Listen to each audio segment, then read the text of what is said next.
Hello everyone, welcome back. Have you ever wanted to play a deck that main decks Winota, Coma, Averbrook Caretaker, Adriana, and has no combos in it? Then look no further. Here is the newest Spice deck, Wild Pile, Bruse Tarl, Thrasios, Wild Pile.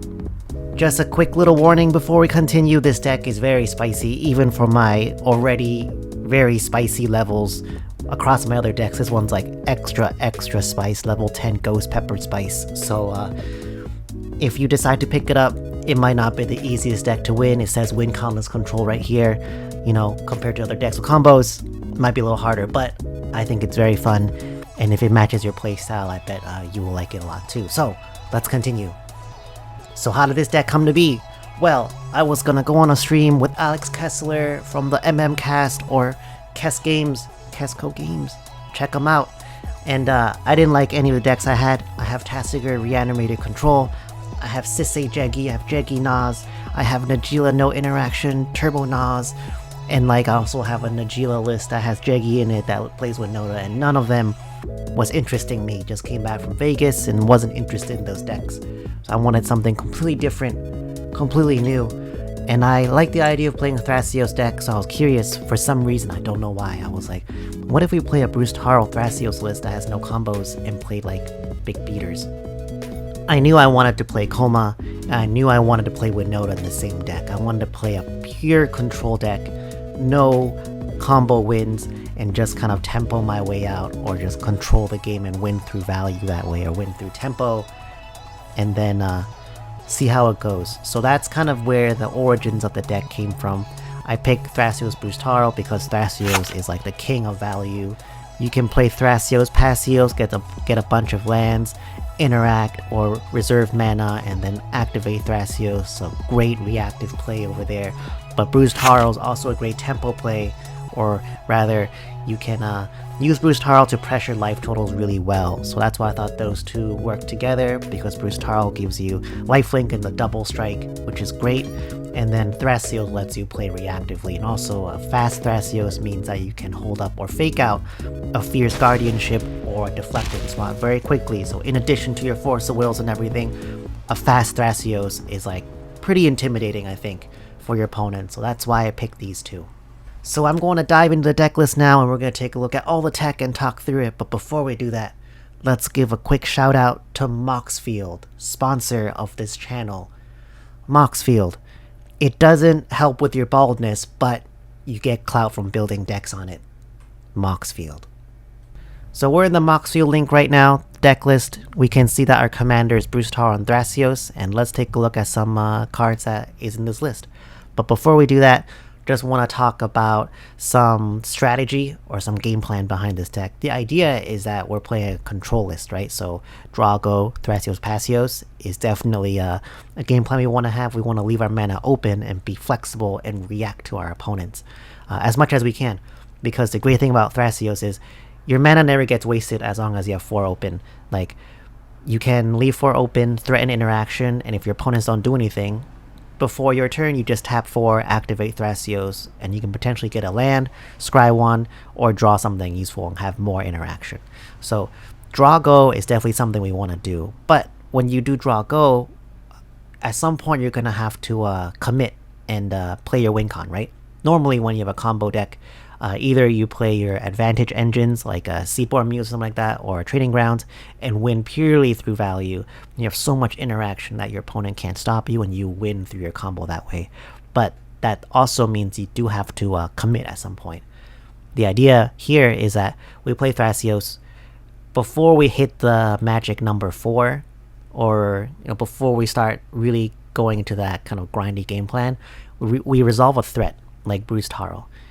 When we resolve a threat like Bruse Tarl, now we can start pressuring life totals and safely lean back on our open mana. And the reason why we want to do that is because, first of all, this just lets us hold up interaction, hold up mana, and do that really good Thrasios passive game plan. But now that once we have a threat on board, we can start pushing our opponents to make decisions. If we don't threaten our opponents and just hold up interaction all day, they're going to sculpt and, try and win through having more interaction than you, or priority bullying, having someone else go first, eat up all your interaction, then win themselves. Having a piece of threat on the board that you can, spend no mana, additional mana after playing it and pressuring your opponent forces them to make decisions they don't want to make and puts them into your traps. So if you're playing a Bruse Tarl and you start swinging at an ad nauseum deck and you bring them low enough, they have to start making moves eventually, and you're gonna have all the interaction to deal with those. So that's kind of the idea behind this deck. It's pretty similar to a lot of other decks, but instead of having a win con or a combo, we play just pure like value or tempo pieces that let us develop our boards and let us play reactively, play that win conless control game. Alright, now that I've said that much, let's take a look at the first grouping. The first grouping over here is advantage. We have Koma at the very first kind of slot over here, and Koma is a big reason why I want to play this deck, or why I brewed this deck. I want to play a deck of Koma. I really like Koma and Tasigur. I really like Eldritch Evolutioning Tasigur into a Koma. I think I have to do like Sphinx of something, to Sphinx with Lost Troves to do it, but whatever. Cheating a Koma feels really good, and playing a Koma is really strong.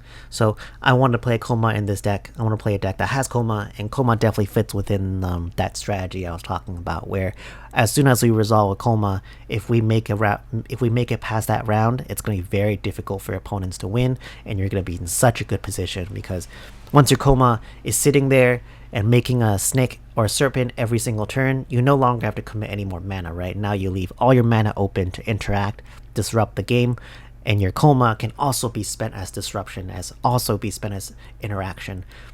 This is important. This is very important, because when we you should watch my tempo video if you haven't seen it yet, by the way. I like to think of this concept of stickiness when it comes to interaction. What is stickiness?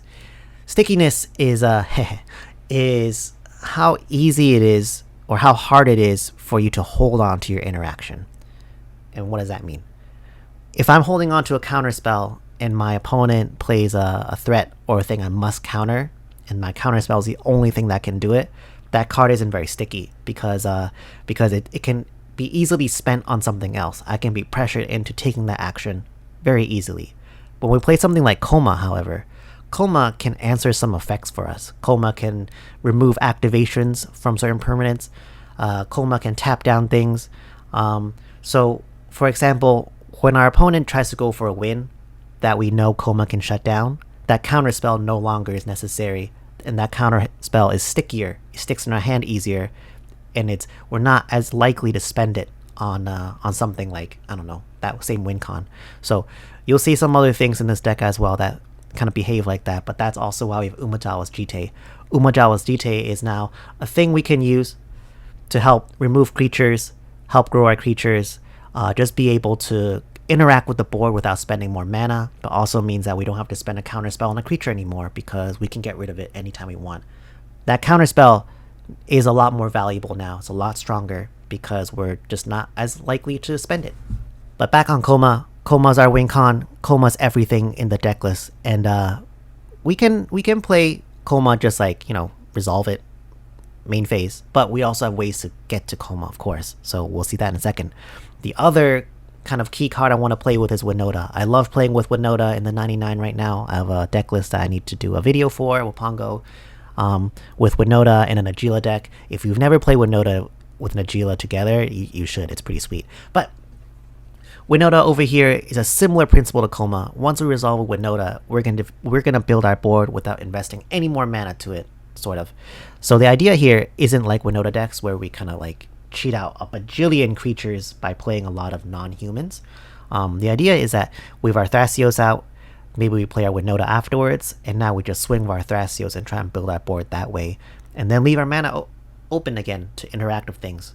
And ideally, through Winota and Thrasios together, we can start building a board that threatens our opponents, kind of like Bruse Tarl, and again, leave our mana open, pressure our opponents, force them to make decisions, then disrupt them with our interaction. Because Winota is in this list, we did curate the deck list a little bit to make sure that the Winota hits are more likely. We try and whiff less, and there's a little bit of a human, non-human design in here, so take a look at that. Umajawa's Jite, one of my favorite cards right now, so good against kind of the mid-range or Staxy meta. So having Umajawa's Jite with like a Bruse Tarl, you can imagine how strong that is. Being able to just kind of remove counters to delete creatures anytime we want is just incredibly strong. Gaining life is useful when you get in a longer game and Chroms are coming your way, and also just being able to pump your beaters with the double strike. You can see how strong that is. So GTA is really good in this list, I think. Another really fun creature is Tandem Lookout. This thing has been so amazing in this deck list. I kind of just grabbed it from my binder. I was like, I need a human. What's there? Actually, I unsleeved my Rafik deck, and the Tandem Lookout was part of the Rafik deck. So I was like, it's a human for Winota, and also Tandem Lookout can get soul bonded to a creature, then Bruse Tarl give that thing double strike, and now you draw double cards. So Tandem Lookout has been really, really, really good for me, and surprisingly, like, I'm keeping it in the deck list. In the beginning, I just had it there because I had it, but I really like it. And again, follows that same philosophy with the rest of our cards and advantage over here, or the deck ethos itself.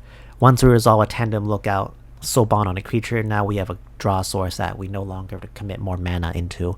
Actually, I find that I don't do Thrasios Passios that often, or rather, I don't activate Thrasios that often in this deck. I always find mana to do something else, like interact or just play like a beater or something like that. So Tandem Lookout is like a great way for us to get cards without needing to activate Thrasios. We're less likely to activate them because Tandem Lookout. So that's Tandem Lookout, great card. Of course, you have Ristic Study, Mystic Remora, nothing special to talk about it, kind of our staples over here. Alright, so over here in Bruse Tech, this is just kind of cute. Ragavan of Double Strike with Bruse Tarl, just good. I don't have to talk too much about it, but I've done that once, and it's really sweet. You get double treasures, double flips, double everything. So that's that. Alright, let's move into the human section. Let's get spicy. So here's our human section. All the creatures here is labeled for humans because this is the stuff that Winota's going to flip into from our Thrasios or our non-humans. So let's take a look at all of them. First, let's look at Adriana, Captain of the Guard.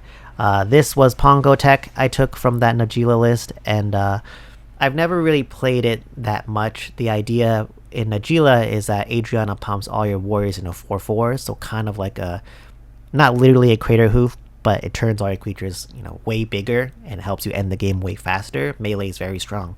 So that's what Adriana was supposed to do there, and I just thought Adriana was a good hit off of Winota. But I did play a game where Adriana became really relevant with Melee.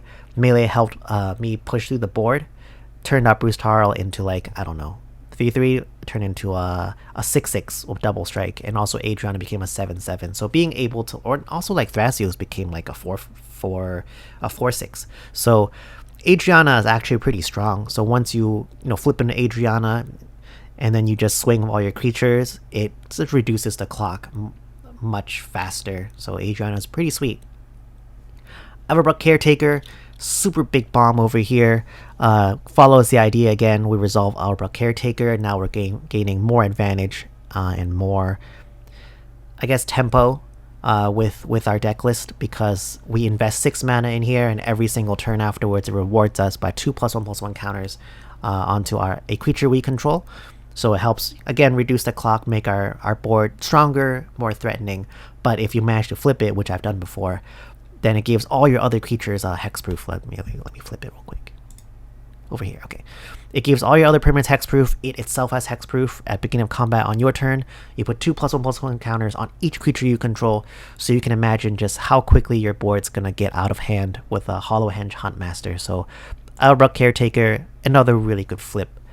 Blade Historian is a Winota flip over here, so just purely here just to flip with a Winota and suddenly turn your board to be really, really strong. I'm not a super big fan of it right now because it might be hard to cast normally on your main phase, but you're not here to cast it, you're here to flip it, so for now it's still here. Cathar Commando is another human that you can flip into, but also just useful in general to remove. Underworld Breach, just another piece of interaction that you can potentially use, but also a 3/1, which is pretty strong. If opponent is open and doesn't have any blockers, you Bruse Tarl that's 6 damage and you gain 6 life. So that's Cathar Commando. Destiny Spinner is in this deck because I found that sometimes I actually end up playing stuff like Kamal or Koma just main phase, and then they get mana drained. So Destiny Spinner, because we're playing a little bit more creatures that we just absolutely cannot defend, or like cannot risk losing, over interaction or wasting our interaction on it, Destiny Spinner is just useful. It just means if we resolve a Destiny Spinner, it means that our Kamal and other big creatures, we don't have to worry about it as much. And also what's kind of cute is you can tap 4 mana and turn a land into an elemental and then trigger Winota with it, so that's pretty cool. Halana and Elena partners, exactly the same concept as Auerbruck Caretaker. At the beginning of combat on your turn, you put X+1/+1 counters on another target creature you control, where X is the Halana and Elena's power, and that creature gains haste. So the haste part's important because in the future, if we play more creatures after their partners are on board, it just reduces the clock. Creature goes and can attack immediately. But this also, again, helping us grow our board without any more mana investment. So you can see how like our deck just gets stronger and stronger over time, but we don't need to commit any more mana and we can just still interact. So kind of reinforcing the idea of what the strategy behind this deck. Kamal, Heart of Krosa, you're probably wondering why this is here. I just couldn't find a big flip for a human. I thought Kamal will just be a great one. At 8 mana, it overruns and also kind of turns lands into elementals, just like Destiny Spinner. So another good additional Winota trigger over there. But again, here to finish the game. So Kamal's really, really good. And you'll see other ways we can get Kamal with the deck. We have Catilda, Dawnheart Prime.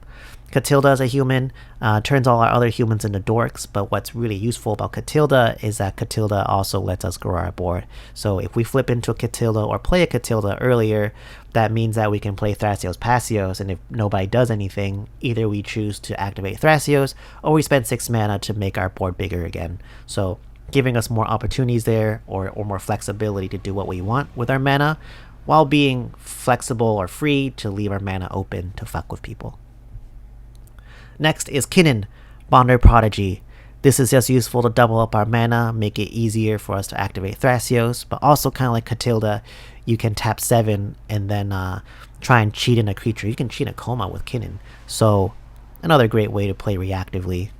Mother of Runes is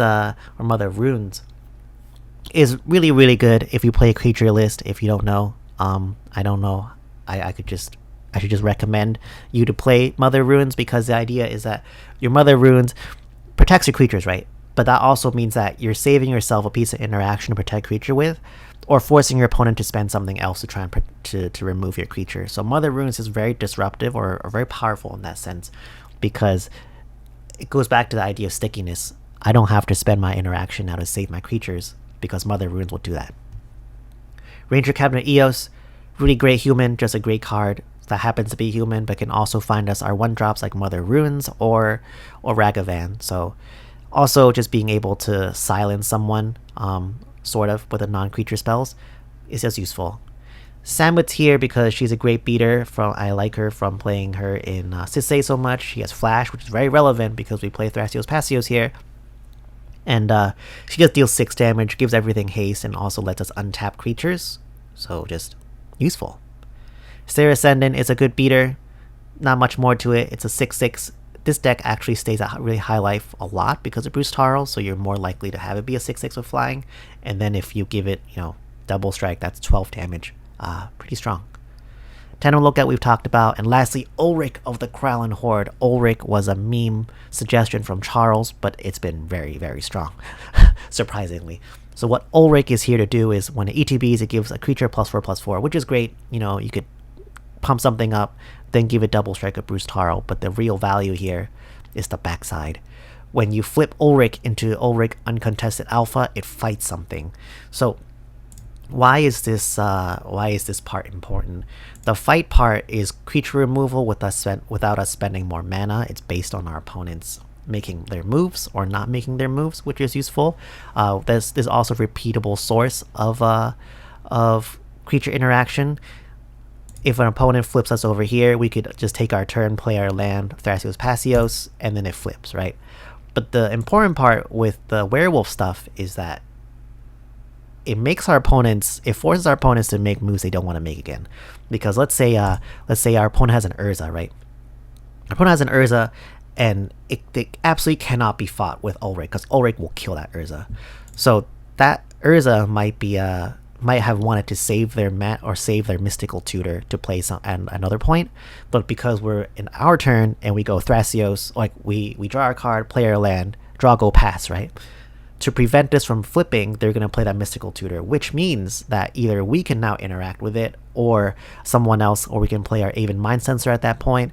We can just force our opponents to make decisions they don't want to make, which really, really messes their game plan. So that aspect of it also has been very valuable or useful. So yeah, Ulrich, great card. Flip into it from Winota, pump something extra big, and also afterwards starts fighting things. Can't recommend it enough. So that's all the humans. Now we're moving over to interaction. Our interaction suite is kind of big, 24 cards. That's all dedicated interaction. And it's pretty standard stuff. So we have a Braid, just to kill a creature, destroy a Curse Totem. Chain of Vapor. Counterbalance is important here because Counterbalance, just like literally everything else in the deck, is helping our cards stay stickier. So Counterbalance, if someone plays a spell, we flip Counterbalance, then we can potentially counter that spell. If we counter that spell, that means, you know, we saved ourselves a piece of interaction. But what else is good about Counterbalance in this deck in particular is that during a round of CDH, we can actually manipulate the top deck of Thrasios. So let's say we flip Counterbalance, reveal the 1, and didn't counter the spell. Then later in the turn, someone plays another spell that is like let's say another mana cost or whatever, a 2. We can activate Thrasios, change the top card, potentially hit a 2 to counter it. So Counterbalance is just really great in general right now. I really like Counterbalance. Helps with us just not committing more mana, not spending more cards to interact with things, but also just being able to manipulate top deck on our commander makes it even better here. You're not really manipulating because you're drawing, but being able to change it. Psych Rift, we know it's good. Deflecting Swat's good. I like Delay. Delay just counters everything. You know, they have to wait 3 turns, but whatever.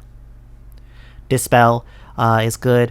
Dovin's Veto. I like Dovin's Veto, even though I meme on it a lot, just because there is some finality in the ability of it to counter whatever, so that's useful. Fierce Guardianship, we know what that does. Flusterstorm, Force of Negation. Force of Vigor is a great piece of interaction, actually. I really like Force of Vigor here, because I find a lot of opponents forget about Force of Vigor, or they don't expect it. They always think about you playing Force of Will or Force of Negation. Why there's no Force of Will? Oh, it's right here. But they never accommodate or think about Force of Vigor.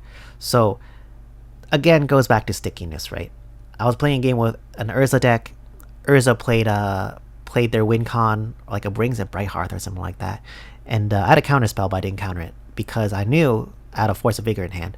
So now I can save that counter spell to do something else and wait for them to commit further and then Force of Vigor their things. So Force of Vigor is just something that your opponents don't really think about that often. So I found it very strong.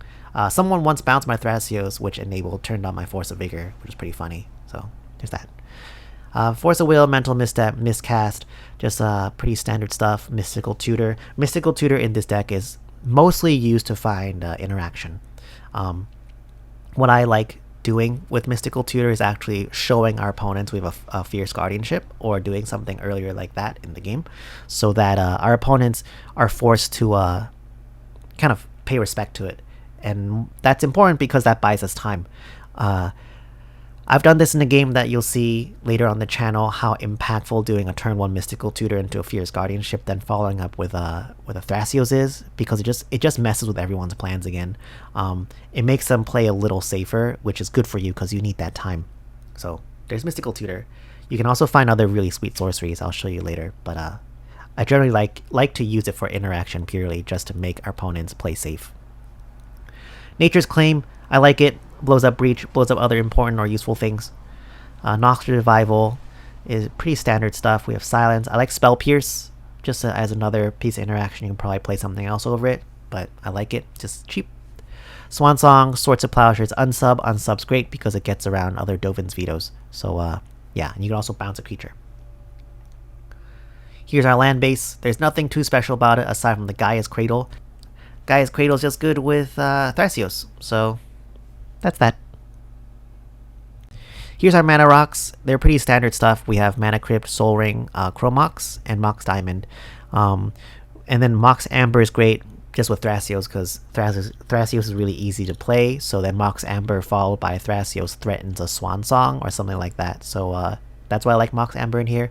We don't play things like Lotus Petal or the Spirit Guides just to cheat out Thrasios or whatever, because I do want our mana sources to be more permanent, because we do need to activate Thrasios. So cheating out Thrasios without the ability to pay for, not my favorite thing to do. So that's why this is kind of like that. Also, we're slightly protected against a Collector Oof. I do want to play Oof in this deck, sort of. So that's why it's kind of leaned on some of the artifacts. Alright, let's look at some non-humans. These non-humans are the creatures that will trigger Winota with the flips. So let's take a look. First, we have Archon of Maria, really great Stax card. I like playing a little bit of Stax in this list just because the tempo disruption is just pretty massive. And also, having Archon there just disrupts so many different Storm decks and other win cons or plans that require multiple spells. And it makes it very difficult for them to beat us in interaction. Now, it does work against us because if we play a creature on our turn with Archon, they can interact, and now our hand of interaction can't stop them, which is why things like Destiny Spinner is good. But Archon is just a great card. Archon's a great beater as well, 2/3, and also the tap land for them. Just such a big swing. It's such a good card. If you don't have one, you should buy one. We've seen Abrupt Caretaker, so the reason why she's here as a non-human is because she can technically flip into a werewolf, which is pretty cute. You turn her into a werewolf, and suddenly she's enabling your Winota. Even Mind Sensor, just a great Stax piece, pretty classic. Lets us play reactively, disrupts tutors, and also is a Winota trigger. So there you go. That's Even Mind Sensor. Birds of Paradise is a Winota trigger, don't forget. So sometimes I have swung with birds just to get that Winota trigger. Bloom Tender is a good card here because Bloom Tender gives us more Thrasios activations. This deck is pretty mana hungry, so having more mana is just a really good thing. Dockside, we don't need to talk about Dockside, but Dockside's a Winota trigger. Faber Elder, just more mana, just like Bloom Tender. More mana, more Winota triggers, let's go. Gilded Drake. Gilded Drake, staple to take away opponents' commanders or just useful creatures that way, but it's technically not a Winota trigger. It could be, depends what you take. So, yeah. Gilded Drake. Coma can be a source of a lot of Winota triggers, but we talked enough about Coma. Linvala, Keeper of Silence, another great Stax creature, another Winota trigger over here. Linvala's here just to fight against other grindy decks that play a lot of dorks, disrupt or stop their opposing or our opposing. Thrasios is just a good card. I don't see Linvala that much anymore, but I think she's very good right now since everyone's can be shifting over to more creature-based mid-range decks. Ragavan's a Winota trigger. Seedborn Muse, absolute all-star Thrasios creature that can potentially be Winota trigger. Ulrich can flip into a werewolf, and lastly Zerda, Dawnwaker, classic Thrasios tech over here. But also, what's useful is that the activation of target creature can't block this turn is actually very valuable here because we're trying to win through combat. So being able to stop their biggest blocker actually might mean a lot more creatures swinging in profitably. So that's very useful, even though that takes away Winota trigger. But yeah. Quick look at our stacks. We just seen most of them. We have a Dranith Magistrate over here, which should have been in the human section. But also Deafening Silence. That's basically it. Dranith Magistrate is just so powerful at disrupting other decks that are forced to or need to play their commanders like Tatiova, and also just stops like breach lines and stuff like that. Deafening Silence, again, more anti-storm hate, and doesn't really affect us that much because we play a lot of creatures, so that's a little asymmetrical there. For lastly, with Thrasios tech, or semi-lastly, we have Trading Grounds over here, so this is kind of all the standard stuff you see with Thrasios, Seedborn Muse, Trading Ground, Zerda, just these two to reducing the activation cost for Thrasios to get more activations, and Seedborn Muse is just like game winning, takes over the whole game if you get to resolve it. So lastly, for real, here's the Tutors. We've been in Eldamri's Call over here, just finds us creatures in hand. You can use this to find Stax creatures. You can use this to find a Winota or a beater. Eldritch Evolution Very important here, Elegy Evolution is in this deck over Neoform because EE turns your Thrasios into a Winota. So if you have other non-humans on the battlefield, you can just EE your Thrasios into a Winota straight and then attack. You can also EE Bruse Tarl into a Seaborn Muse, so pretty useful that way. Yeah. Enlightened Tutor just finds our either our training grounds or our mana rocks. It's like an okay card. I'm not super big on it. You can find your Ristic Study, but you know, it's kind of a staple, so might as well play it. Natural Order, here we go, the final piece of spice we've been saving for the end. Natural Order turns your Thrasios, your lowly little god Thrasios, into a super big Kamal or a Coma over here. So yeah, that's what Natural Order is here for, just turning your little Thrasios into a big beater and helping you win the game. And finally, Worldly Tutor just to find more creatures. So that's the deck. That's Wild Pile, win con list control. I guess you could say Kamal and Koma are win cons, but I don't consider them to be win cons. I mean, they are, but they're not combos, so maybe we call it Comboless control. Hope this deck is interesting to you. I actually really like playing this list. I think it's really fun and gets me to play something that I don't really play that often, which is a Thrasios reactive deck. So yeah, I really enjoy playing this list. There's just a lot of really fun parts about it. The game plan changes a lot, and there's a lot of different things you can do, and it's just fun, like, you know, holding all the counter spells to interaction and seeing what your opponents do to interaction, because not a lot of people are used to playing around it now these days. Lastly, what I really like about this deck is that I think it's very fair. Like, you could take this into a casual commander night, and even though it probably do really well against them, but I think you can play against like high power lists and it'd be fine because you're not necessarily doing anything too cheaty over here. Maybe the Natural Order might be cheaty, but even like that, you just turn into a Koma or a Kamal, someone can just swords you. Like, there's a lot of creature removal there, I think. You're playing just kind of the standard interaction suite that I think is available in high power, or people play in high power. And you're playing like a Chite. There really isn't anything that's too unfair about this deck. You do a little bit of stacks, but you know, you're not like going hard stacks.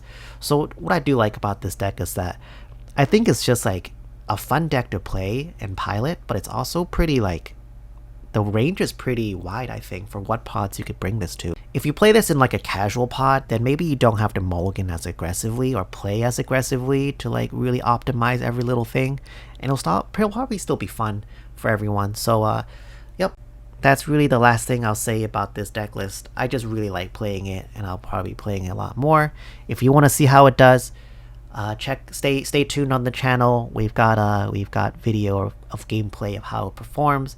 It performs pretty well, actually a lot better than I thought it would. So yeah, if you can't wait for it though, don't forget you can always just go to Alex Kessler's MMcast stream on Twitch. You can see the VOD there and see the games right there. The link will be in the box so you can look at it. But if you want to wait for edited gameplay, I'll have that on the channel soon. Till then, goodbye.